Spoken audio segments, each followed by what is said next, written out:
My Auntie Sarah told me this story about my grandmother, Kame. They could hear her crying herself to sleep for nights on end. And in the morning, she would be touching Junichi's old school uniform.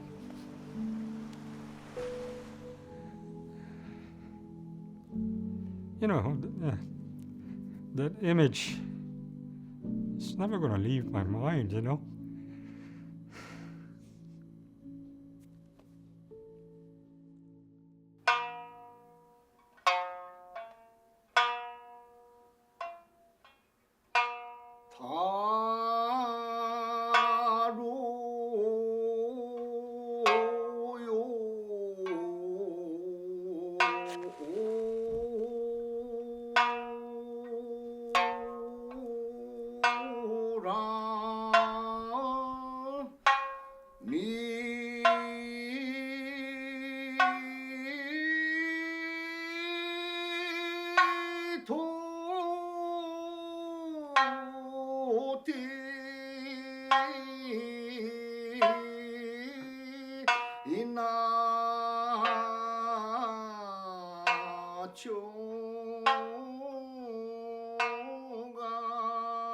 In 1930, my great-grandfather, Bunchu Nakasone, came from Asayogi, Okinawa, to visit his only child, my grandfather Jiro. And being that he had no children when he left, he took the two youngest children with him. My auntie Yoshino, who was 5, and Junichi, who was 3 years old. He had a farm. He needed my uncle and auntie to help on the farm. From what I heard from sisters and brothers and sisters, that because Junichi was so young, they had to have someone else accompany him. And between the siblings that were there at the time, the best choice was our mom. She was the one nearest in age to him.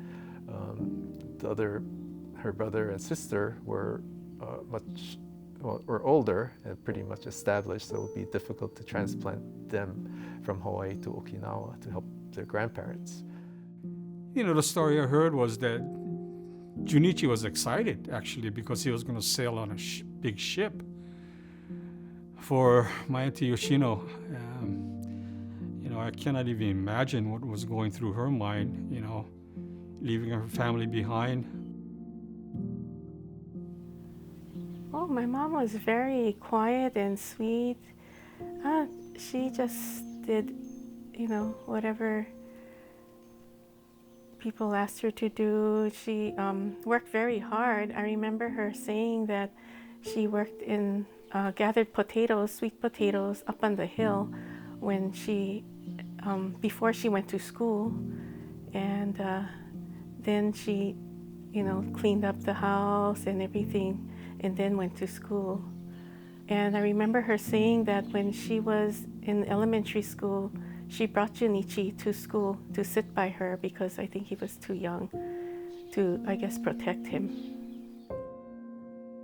Junichi, he excelled as a student, and he was able to pass the entrance exam to a prestigious school called Kenritsu Daiichi Chugakko. It was a top academic school in Okinawa. Daiichi is number 1. For Junichi, being that my great-grandfather was a farmer, going to the school was an opportunity of a lifetime. So, from what I understood, that he studied. He just was studying, and Yoshino was always there caring for him. I think from the day they left, she was taking care of Junichi. Yes, my mom had a strong sense of duty and responsibility to take care of her younger brother, and she wanted him to do well in school. So she would save some kerosene in a little metal container, she said, and she would take that, she would walk a long distance whenever she could to take that kerosene over to her brother so that he could study at night. And of course, she would have to take that same trek back home. You know, Junichi's dream was to become a school teacher, and back then, teachers, you know, it was like a sacred profession. That was his career choice.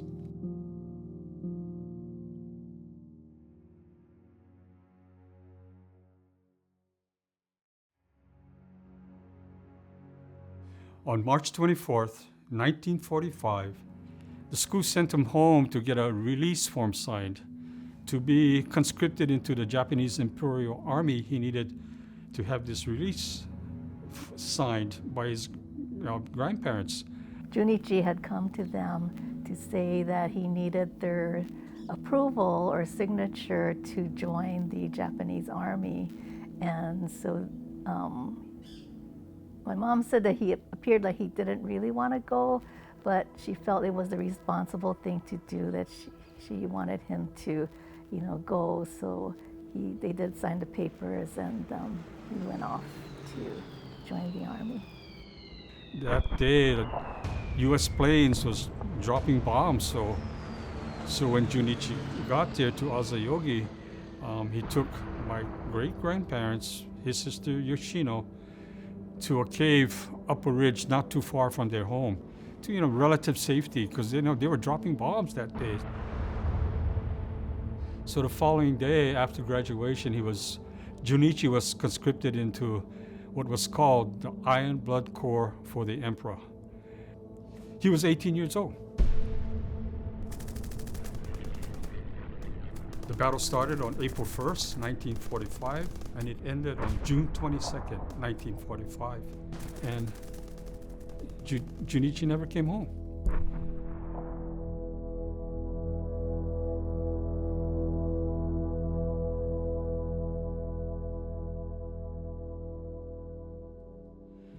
My great-grandparents, Bunchu and Kamado Nakasone, along with Yoshino and some other people from the village, were hiding in the cave for over 3 months. They heard all the propaganda from the Japanese army, Japanese soldiers, saying that, you know, the men are going to be butchered and the women are going to be raped. But she did mention being trained to use a bamboo like a sword, if in case she gets captured. But she's not that type, so she wouldn't fight somebody else or to kill. Yeah. She really never mentioned the life in there, but seeing that the caves were primarily there for to store the ashes of their ancestors. It was not somewhere where there was a lot of comfort. It was rather small, dark. It must have been a very scary time for them to leave the cave just to get things that they needed to survive in there for several months. It must have been very difficult. That time the army called it the mop-up phase of the battle. So they knew that Japanese soldiers and civilians were hiding in caves. So if after several attempts of trying to call the people out, and if they did not come out, they either would flamethrow the cave, or they would explosive they would seal the cave. She was hiding in the cave. She called it the haka, which was the tomb, I guess. And she hid in the back because, of course, she was told that those bad things would happen, and she sent the grandparents went out. And while the grandparents were out, Grandma, got a little concerned and said, hey, my granddaughter is still in there. So they persuaded her to come out. And the people who actually were there to escort them out were Japanese Americans. And I heard the story from Auntie Yoshino herself. She said that, the American soldiers actually treated them well. They provided them with food and water and shelter, far from what the Japanese, soldiers told them.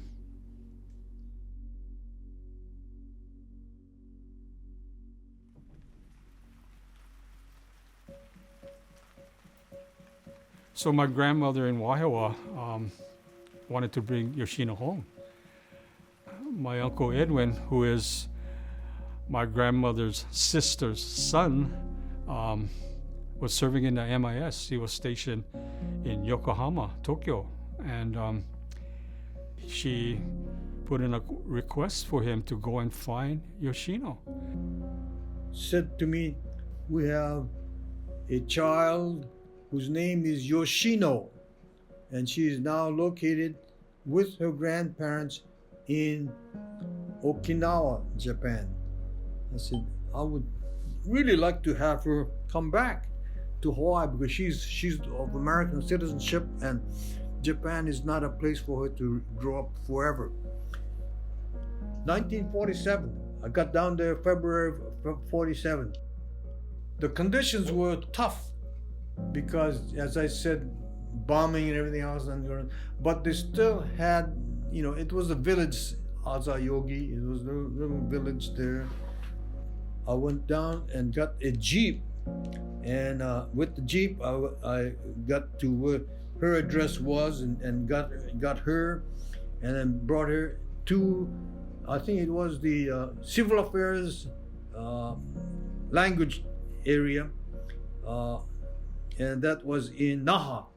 And there we registered her as an American citizen born in Hawaii, and that I would attest to the fact that she was American, and this is all fine. And so no longer than about 6 months later, she was on the ship and going back to Hawaii. I think it was very fortunate that he was where he was in his position in the MIS and in the Army. Maybe a fortunate thing is that Mom had a birthmark on her nose that was a very telltale sign, that confirmation that she was Yoshino Nakasone. According to Uncle Edwin, she was looking forward, she wanted to come back home to family, her parents. When she left, she only had two siblings, the two oldest, which was my dad, Seiye, and my auntie, Shichang. She wanted to get home. The ship ride was very hard.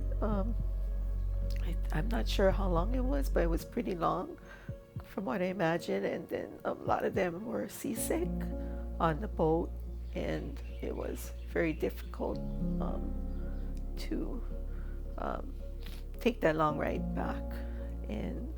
But apparently she did have a friend, that she met on the boat, which eventually that person also ended up on the Big Island. Baba made arrangements for her to come back to Hawaii and brought the Nakasone clan to the Honolulu Harbor. I think it was February of 1948. And Mom said she was so happy to see all her family and relatives at Honolulu Harbor greeting her.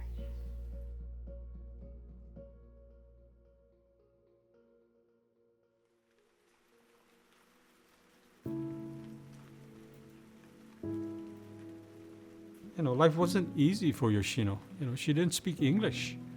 English wasn't her primary language, it was her second language. So she did find several jobs, one of which was at the Crystal Cleaners in the Kimo Farms area. And then after that, she went to work for a family in St. Louis Heights area who she was hoping that she would learn English from. So she was really, really invested in the idea that she should learn English. And so part of her journey at that time was to be in places where she would have to speak English and learn it from others. Things turned for the better when she met Robert Toguchi, who became her husband. There's a temple called Jikoen Honganji, and it's a predecessor to the Hawaii Okinawa Center, where the Okinawans were able to meet and find support. As it happens, my father's sister, Haruko, was married to Reverend Jikai Yamasato.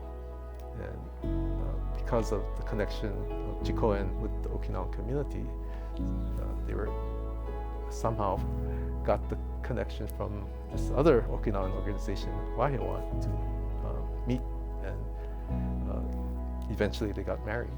My father, the funny thing is, we always call him Seiyu, but on this island, it's Robert. So Robert Seiyu Toguchi. They got married. They moved to the Big Island, Pepekyo, where he's from. They were able to raise 5 children, and all the kids got college degrees. So she was able to live a life that she deserved. What I remember about Mom, always hardworking. She was a stay-at-home mom, so my dad was the breadwinner. So being that we had 5 children, she was able to keep us clothed. We had nice clothes. She would actually sew some of the clothes for us because we couldn't afford to buy clothes. And then all of the meals were homemade. John always brings up this story about how she would be able to stretch this can of Spam to feed all of us, and not even use the whole can of Spam, but just adding cabbage and other vegetables that she actually grew in the garden to help feed us and sustain us. That's what I remember. Very hardworking and very loving mom. She liked ikebana, poetry, Japanese poetry. She liked music. She was also a very dedicated Buddhist and a member of the Honmu Honganji and a member of the Fujinkai, now known as the Buddhist Women's Association. These are bean bags. It's a little different from what my mom used to. She used to sew her own and put actual beans, but she could do tricks with them. It's amazing, like with 2 hands and juggle. And I think growing up, one time I made her really mad. I think in Okinawa they do this pinch thing that it's really sore when they really apply it. So. she loved birds. So would sit in the kitchen, drinking tea, look outside, and watch the birds. And it's a daily routine she had. But a quiet time. She always had her own quiet time.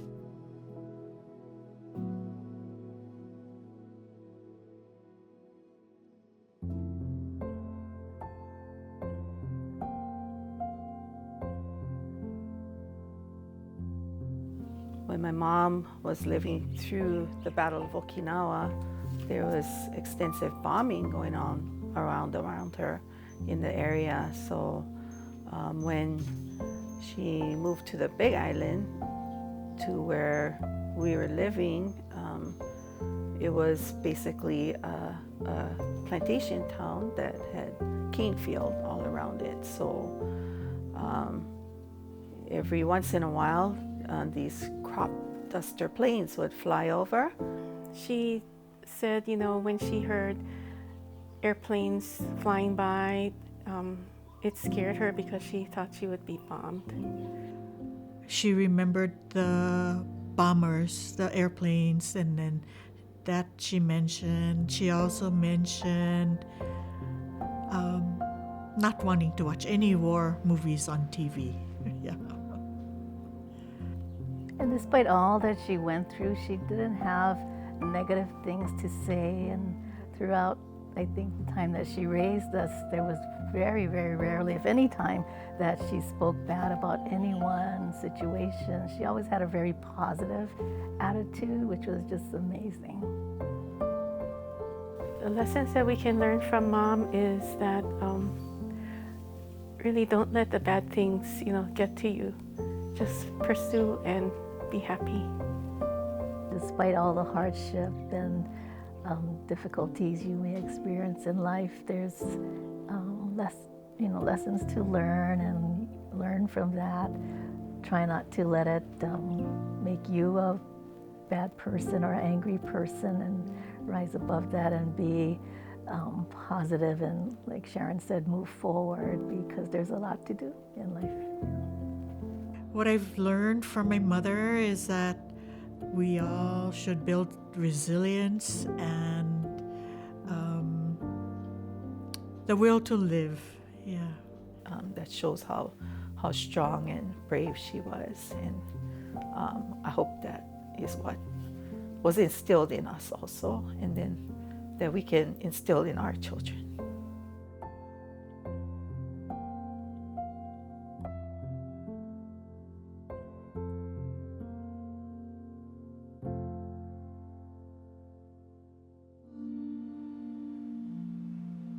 She did mention her search for her brother. She would go from village to village, ask if they saw him. Yeah, she really wouldn't, dwell on it a lot, but she would periodically say that she wonders what happened to him, and she did have some regret about sending him off. Yeah, even my mom, she was in her advanced stages of dementia. Sometimes when I visited her at Elaine's house, she would ask, "Oh, who am I?" And then she would say that I'm her brother. So even in that stage, she was still thinking about her brother. My grandmother would make bento, and my Uncle George, who was around 5 years old, I think at the time, he would accompany her. They would walk to a Japanese POW camp, which was outside of Schofield Barracks, not far from our house. So she would make bento, and through the barbed wire fence, she would share food with the Japanese POW. And she would ask about Junichi, and they did that a few times. I think but each time they came up empty.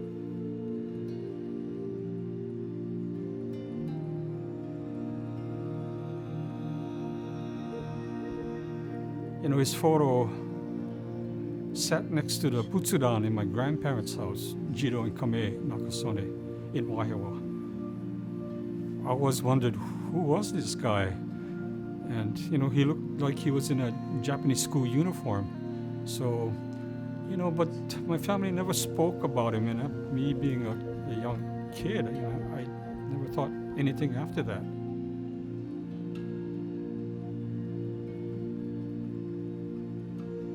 So in April of 2015, on the 70th anniversary of the Battle of Okinawa, I went to Okinawa as a producer for a national PBS series called Family Ingredients.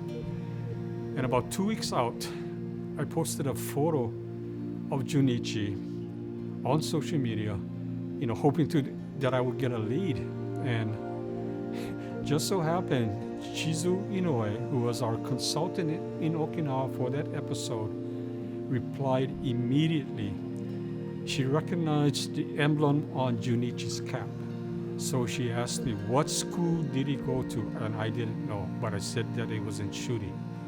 And she knew already, because 2 of her daughters went to Shuri High. And the school has a museum, and they had an archive with all the files of the students that were lost during the battle. So Chizu contacted her friend who works at the museum, and just so happened Junichi's file was there. Chizu arranged for me to meet with 5 of Junichi's schoolmates. When I got in front of the 5 students, I was like, oh. I was excited to find Junichi's story. ジュニイチはとっても優しかったよ。おとなしかった。He was so gentle and quiet boy. そんなにね、多く喋る人じゃなかった。 He didn't speak so much. だから力はものすごく強か But ったよ。 tough, strong guy. いや、一番記憶あるのはね、はい。ニュースがファブリックが持ってきたカーキパンツね、あれつけてある非常にスマートだって。Junichi wore put on the Hawaiian pants. あ、 Khaki color. I remember that. 3月の27日に卒業式だった。で、翌日勤労隊に入隊したでしょ。入隊する前に、 I gave him that document. 入隊する前にね、はい。真剣さ、お父さんのはい。相続の許可はもらってきなさいって返されたわけ。はいはいはい。私ら近くだからすぐ。お近くなんですね。ところがその時随一はね、どうしたのかね、これおじいさんのところにあ来て、、おじいさんのとこに行ったみたいです。でしょうね。はいはい。確かそうだと思う。あれ最後の面会って言われてる。 These days to get arrow. で僕らは生き残ってるわけですよね。それでもういつも戦死した学園に申し訳ないという気持ちはあるわけ。それで He feels so sorry because I survived. I survived. But それで生き延びてね、我々生き延びて、これ何もしないでいいのかという自覚があって、こういうような後世にね、またとこういう戦争を起こさないようなね、ことを皆に伝えていかんと、この沖縄戦の実相をね、後世に伝える責任があるんじゃないかということで、こういう選挙を作ったり、それから国名碑、先生方合わせて307年、私ら戦死しました、307年、それの国名碑を作ったり、それからこの資料館がありますな、これを資料を集めて国政に伝えなきゃいけないと。でこの僕らの時代っていうのはもう小学校時代から天皇陛下のために死ぬんだ、天皇陛下のための石者赤子だと言われてね、そして国のためにはいつでも死ぬっていう、みんなそういう気持ち持ってた。中学の4年ぐらいだったらもうほとんど誰でも国のために喜んで死ぬという、そういう教育をされて洗脳されているもんだからね。あの時代に僕ら生きていてね、で今日まで来てこの状態見るともう亡くなっていった人たちをもうね、ことが耐えられないの本当にもう思い出したくないぐらい悲しい。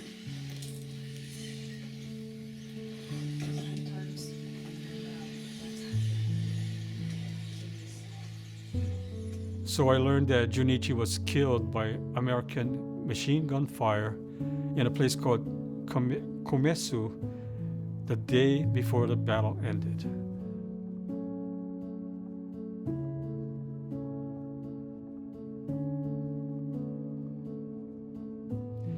Hearing all this, again, made me think of my mama crying herself to sleep. I also felt that, his siblings needed to be there, not me, especially Yoshino. So as I left that day, getting into the car, one of the schoolmates came up to me and he said, "Now it's your responsibility to share Junichi's story."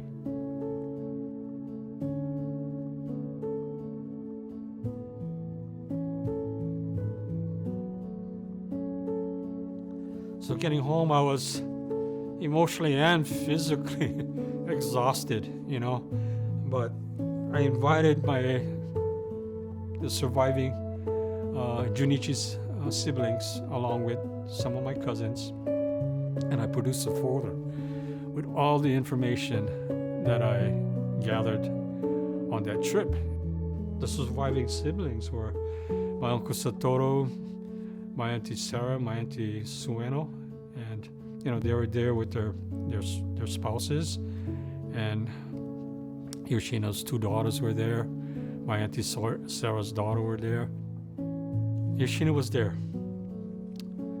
But she had early stages of dementia. She didn't learn what happened to her brother. After we were done, my Uncle Satoru came up to me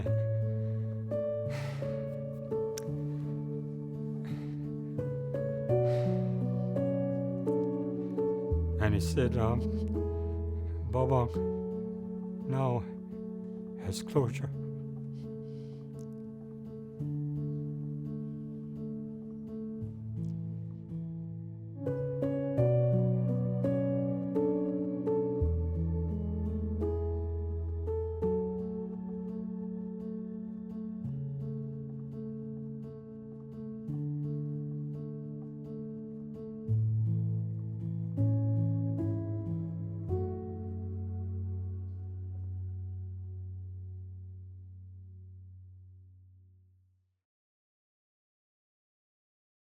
Hello, welcome. I'm Karen, the oldest. Hi, yes, Bruce, yeah. Sorry. Karen. And your name? Yes. Oh, I know this guy. Elaine, Bruce. Bruce, guys, very nice to meet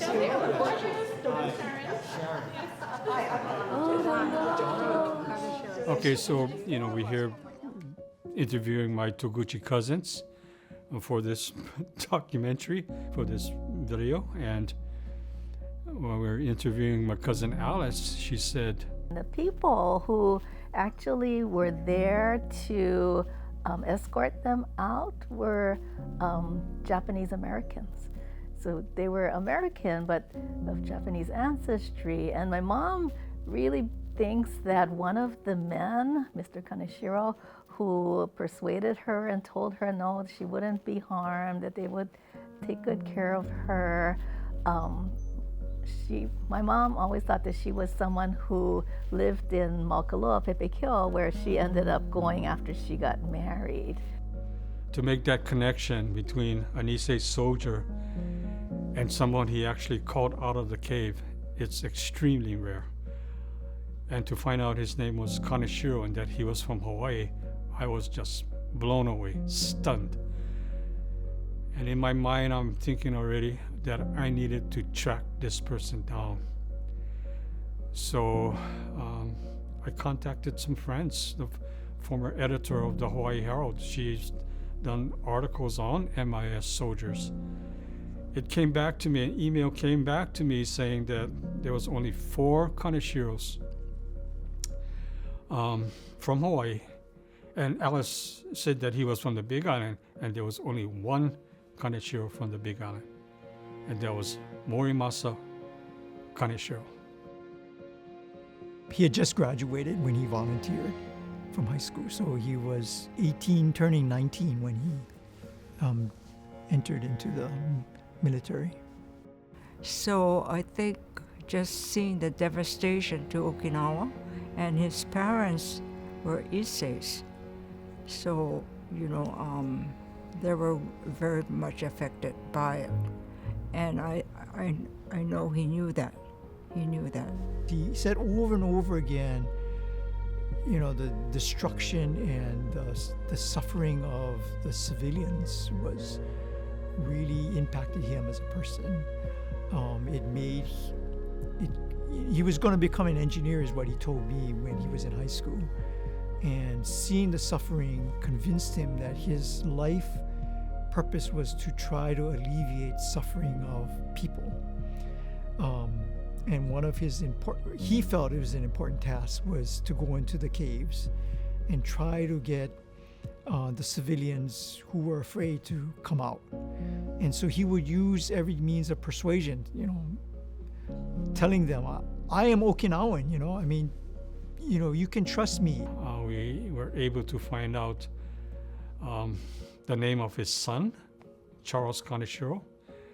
So we reached out to him and I explained the story, and I asked him that if we could, talk story, and Moreover, I asked if his family would be willing to meet with the Toguchis. Preston Matsu.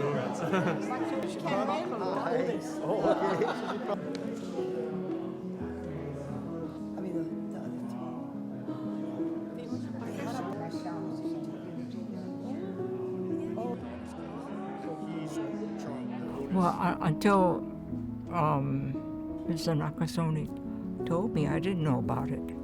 He never mentioned I'm sure he rescued other people, Okinawan citizens, to come out of the cave, but he never mentioned Miss Nakasone. He never did. Well, we can put a face to and a name and a family that were really helped by Dad's just doing what he thought was what he was asked to do and what he was trying to do in Okinawa, which was save people.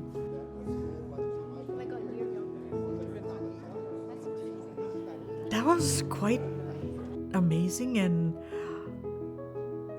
I was just hoping that he was the guy that brought her out, because there were other Kaneshiros, but it seems so.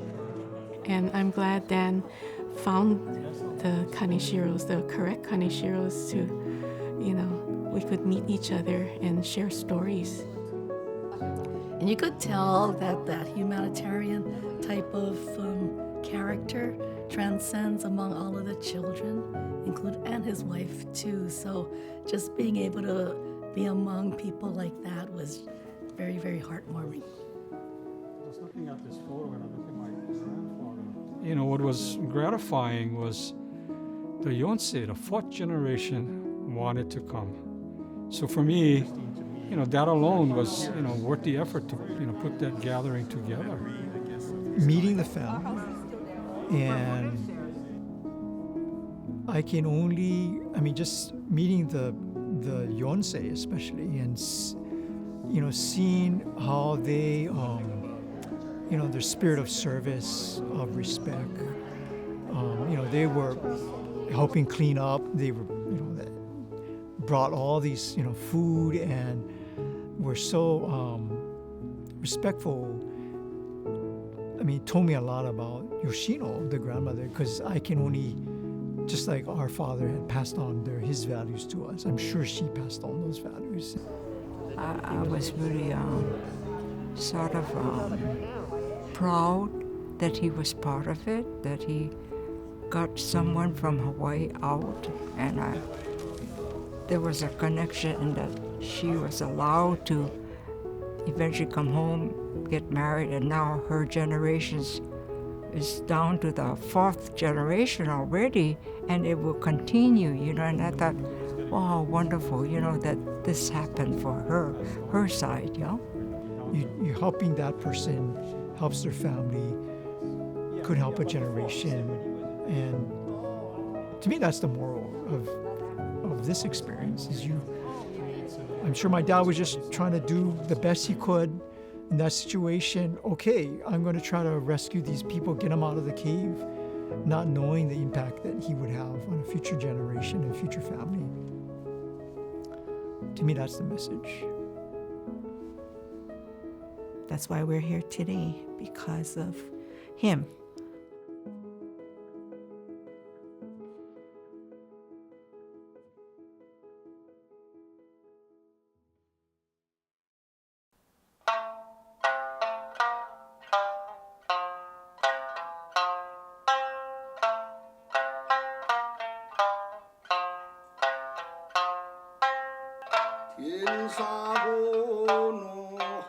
Not giving up hope, right?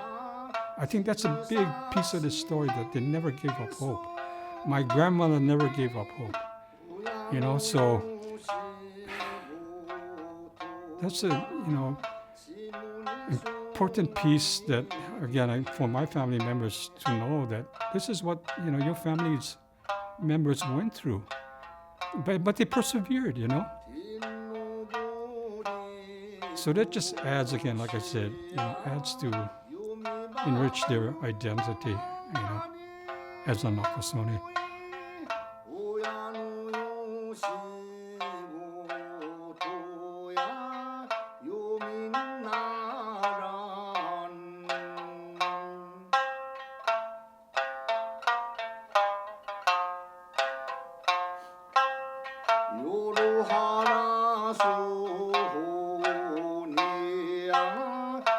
のはぶしみやてわなちぇろ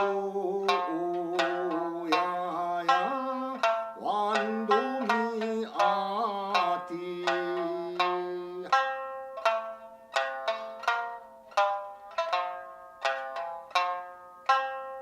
宝玉やてんみがかいばさびす朝よちもみがちうちをわたら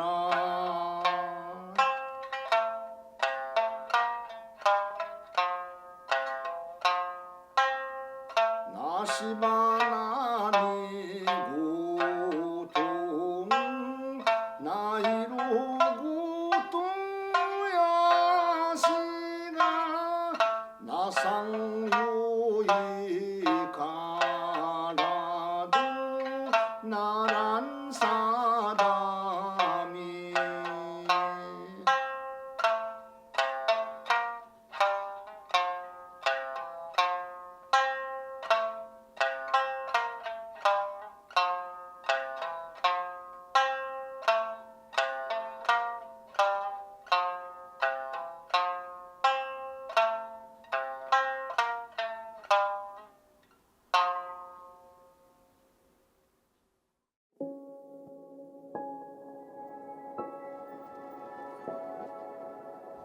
So the question often comes up: what does it mean to be Okinawan? What does it mean to be Uchinanchu?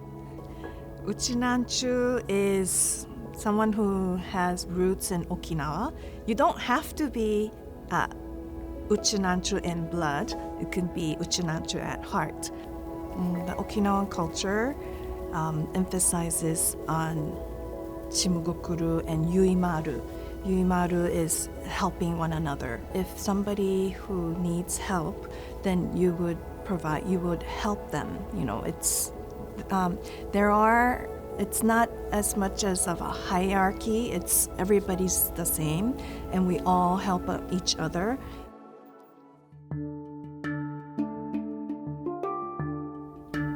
So Taro Higa was a U.S. soldier of Okinawan descent. Reported back to relatives here that Okinawa was completely destroyed because of the Battle of Okinawa and the ties here to the Uchinanchu in Hawaii, to the family and friends back home, and hearing from Taro Higa that they need help. The Uchinanchus here banded together, started a collection of not only food, but clothing, medicine, books, toys, anything you can think of. In my own family, my grandfather was a part of the effort that started the collection of monies to buy pigs, and they were able to collect enough money to purchase 550 pigs, which they got from Nebraska, put them on the train, and from Oregon, 7 of them, including my grandfather, Shinya Shimabukuro, jumped onto the boat and brought those pigs to Okinawa. That started the relief effort that followed up with the goats and the clothing and the medicine and the toys and books and everything else. They probably never saw their family and friends as the enemy. They heard the news that their family and friends need help, that there was nothing left in Okinawa. How can we help? I believe would have been the call. That would be my charge if I heard the same news. How can I help? And so it was really that reaction to help family and friends. And that's one of the biggest reasons why, even for these 7 men that got on the boat, their family didn't know about it. My own mother didn't know about it because they were simply going to help. It wasn't this type of effort that let's get the media involved and whatnot. They used whatever media they could to raise monies, but the fact that they're crossing the ocean and, sailing through active mines in the waters, that was never talked about. And so it really was, what can we do to help our family and friends.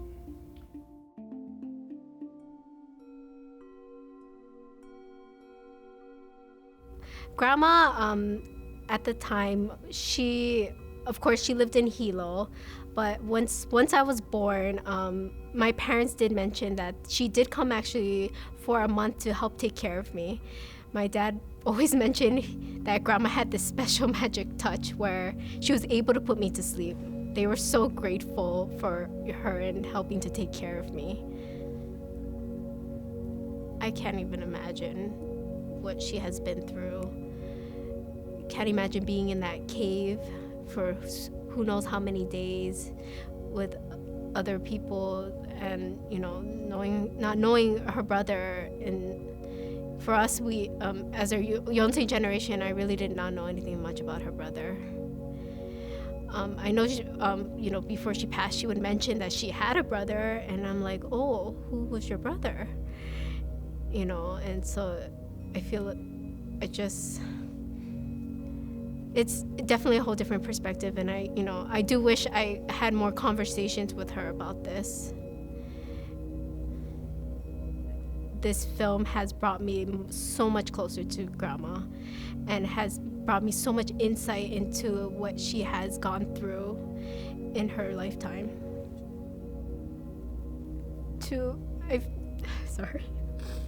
I feel Grandma has taught us again, I always mention this word about resilience and to be strong, and I feel like Grandma found joy in her life despite with all this hardships she's been through. She found joy in family with her 5 children, her 7 grandchildren, now we have 2 great-grandchildren, spending time with each other, finding hobbies. I've discovered more too after talking with my father that she loved to do ikebana.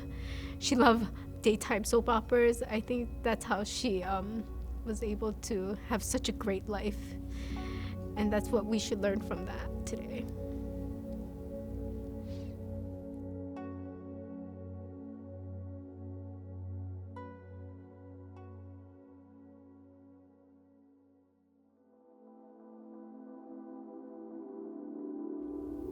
The very primary message that I got from the film Persevere was the strong family bond and the strong attention to ancestors and who came before us. That's very strong throughout the Okinawan culture, right? They're not an idol worship community, it's ancestor worship.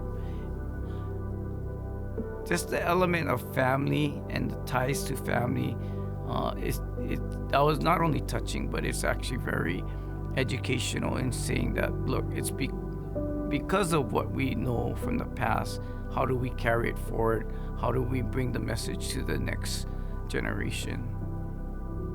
Never forget what the pioneers, the ancestors have gone through, and to learn and to appreciate what they did and to honor them, but never forget about them, so that we continue to share their spirit, their endurance, their heart for the next generation, so that there will be a better world.